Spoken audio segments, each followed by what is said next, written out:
Bem-vindos! Vamos falar um pouco agora sobre threads, baseado no material do professor Júlio César, que se referencia ao livro do Tannenbaum.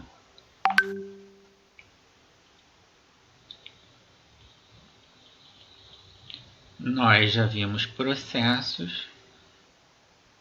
Pode-se fazer uma equivalência de processo a uma aplicação de usuário. Nos sistemas operacionais, cada processo tem o seu espaço de endereçamento e tem o seu fluxo de controle, que é o fluxo de instruções do processo. Normalmente, instruções sequenciais, uma após a outra. E esse espaço de endereçamento de processos é protegido pelo sistema operacional para que um processo não invada o espaço de outro processo. Então, o sistema operacional empreende uma camada de segurança ao separar os processos em memória. Mas existem situações onde é desejável ter múltiplos fluxos de instrução em paralelo, compartilhando o mesmo espaço na memória. Seria a introdução do paralelismo dentro de um processo. Então, a gente já viu que existe um paralelismo entre processos num sistema de multitarefas. Agora a gente está referenciando um paralelismo dentro do processo. A solução é dividir o processo em subunidades, que são chamadas threads. Um processo passa a ser composto por várias threads, e essas threads operam em paralelo em prol do processo. Ao contrário do paralelismo de processos, em que existe uma proteção de memória, no caso das threads, como elas pertencem ao mesmo processo, que pertencem ao mesmo usuário, elas compartilham memória. Então, elas podem trocar informação entre elas através de memória compartilhada. Então, o processo tradicional muitas vezes é pesado. Ele tem um contador de programas, que é o Program Counter, que indica qual instrução está sendo executada. É um registrador de CPU, o Program Counter. O valor dele indica qual a instrução de memória está sendo, qual a instrução em memória está sendo executada. Ele tem um espaço de endereço na memória, gerenciado pelo sistema operacional, e usualmente uma thread somente para o fluxo de instruções. Multithreading significa um processo com várias threads em paralelo. Ou seja, o processo pode fazer mais de uma tarefa ao mesmo tempo, servindo ao mesmo propósito. Aqui temos 3 processos, cada um com uma thread, e aqui temos um processo com 3 threads. As 3 threads utilizam o mesmo espaço de endereçamento na memória. Também são conhecidos como processos leves.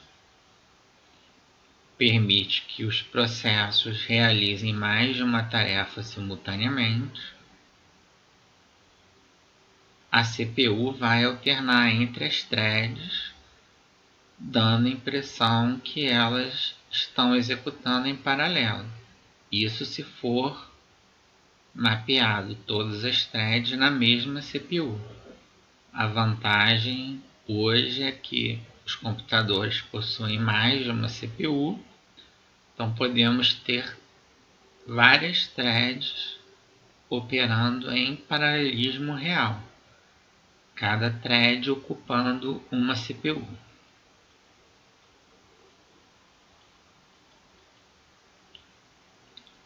Então aqui temos as 3 threads, informação sobre as threads e o kernel do sistema operacional. Usualmente a thread vai operar em modo usuário e vai pedir acesso ao kernel do sistema operacional quando a thread requisitar que o sistema operacional execute tarefas em prol delas. Também usa as system calls. Cada thread vai ter a sua pilha de execução, o stack.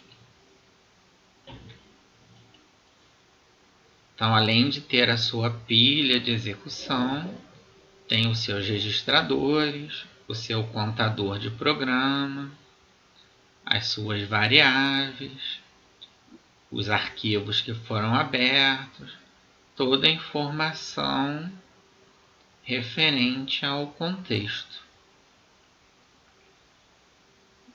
O objetivo das threads é ter um paralelismo que permite cooperação de tarefas. Então, você tem um processo com várias threads e elas cooperam entre si em paralelismo, usualmente utilizando uma memória compartilhada pertencente ao processo, para que elas se comuniquem. Então aqui vemos 2 threads, cada uma tem o seu espaço de endereço na memória.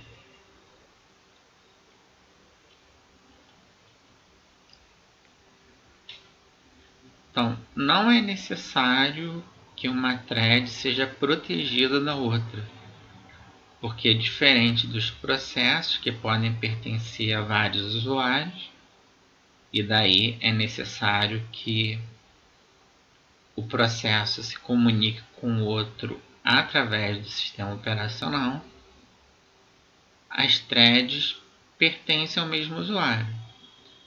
Então elas podem se comunicar através de uma memória compartilhada sem passar pelo sistema operacional. Então, em múltiplas aplicações ocorrem múltiplas atividades.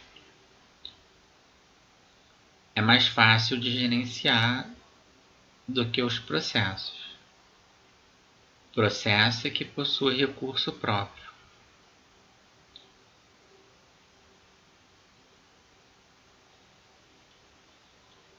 Então, considere, por exemplo, um servidor de arquivos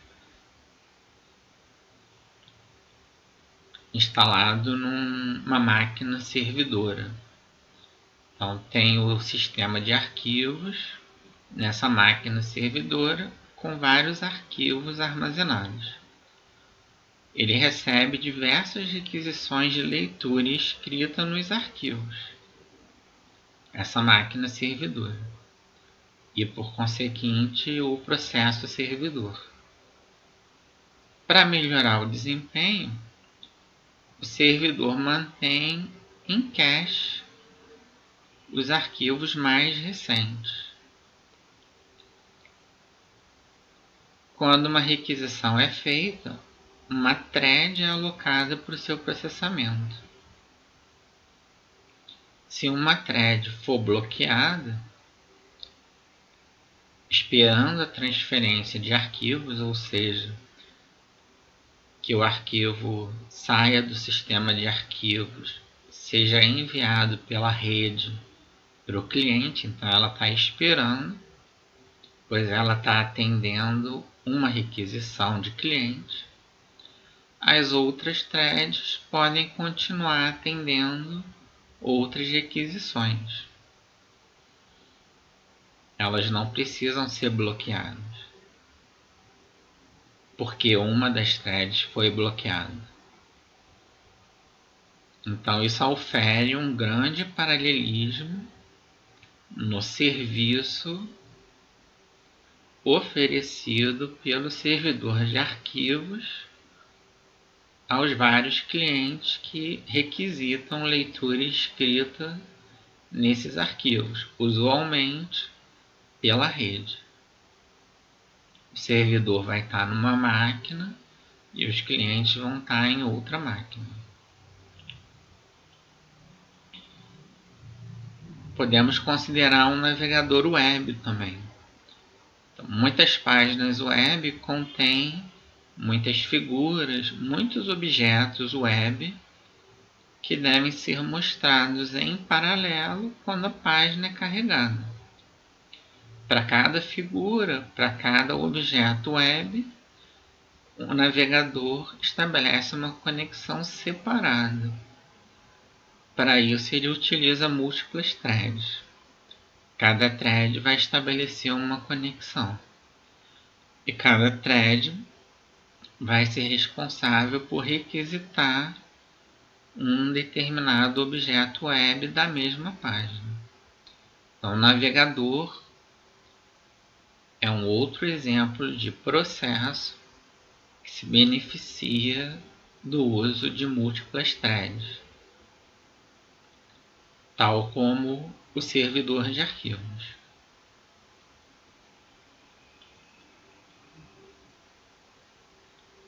Então você melhora bastante o desempenho de aplicações interativas como o servidor web,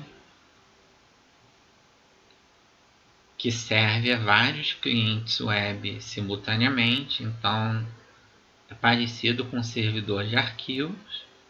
Cada thread no servidor de web trata uma requisição distinta que vem da internet de um cliente web.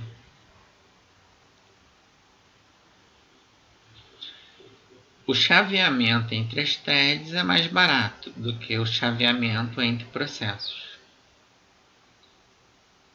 É possível se beneficiar de arquiteturas com multiprocessadores, e as threads elas compartilham o mesmo endereçamento de memória. Elas podem se falar através de memória compartilhada sem depender do sistema operacional para comunicação, o que é diferente da comunicação entre processos, que por questões de segurança ocorre através do sistema operacional.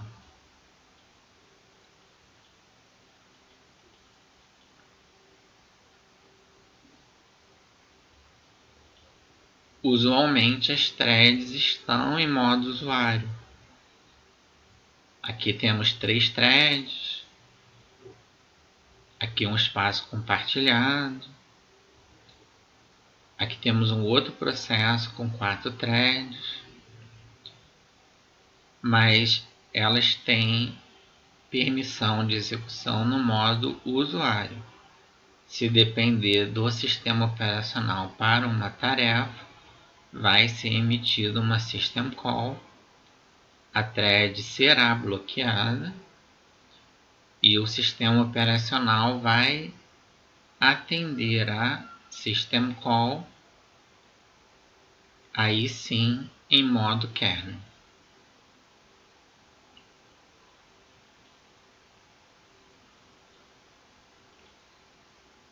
Então temos as vantagens das threads em modo usuário. A alternância no nível de usuário é mais rápida do que a alternância no nível de kernel, ou seja, o escalonamento das threads é mais rápido. Menos chamadas ao kernel são realizadas. Por exemplo, quando uma thread quer se comunicar com a outra, ela pode usar memória compartilhada sem passar pelo sistema operacional.